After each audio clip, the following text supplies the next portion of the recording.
Hi guys, welcome to my YouTube channel. In this video, let's learn a Python program, that is write a Python program to print your name and class you belong to. So given two values, that is name, that is of type string, and class, so that is of type integer. So you have to print them onto the standard output. So that is a problem statement. So let's try to solve this. So let me take two variables, name is equals to, so let's assign the hard coded value or the string. So let's take code with TJ. So this is my name, so that I'll be using as an example. And let's take another variable, that is class underscore number.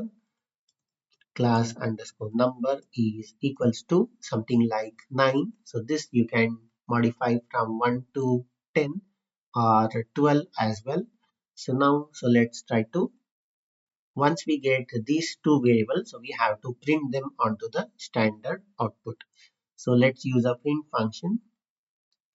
So yeah, so let's try to print the name. So let's use a print formatting F, and let's say my name is, so let's give colon, and in the flower braces, so let's try to print the name.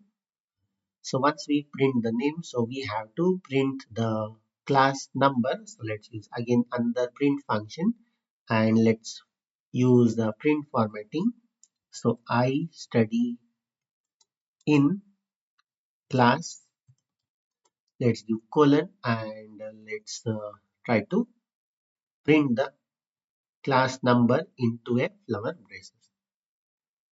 So yeah, so this is a 4-line code in order to, that is take the name variable and the class variable and onto, that is you have to print onto the standard output.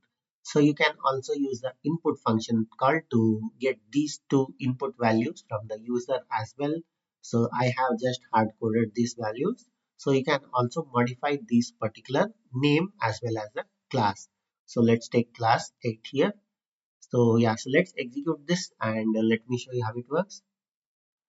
Running the main program, so you can see my name is code with TJ, so I study in class 8. So if you are studying with something like class 10, so just modify this and run the program. So you can see my name is code with TJ and I study in class 10. Yeah, so this is a simple example of how you can take variables into your program and print them onto the standard output. Yeah, so this is a complete Python program. So I'll give this code in the description of this video. So that's it in this video. Hope you liked it. Thank you for watching. Bye.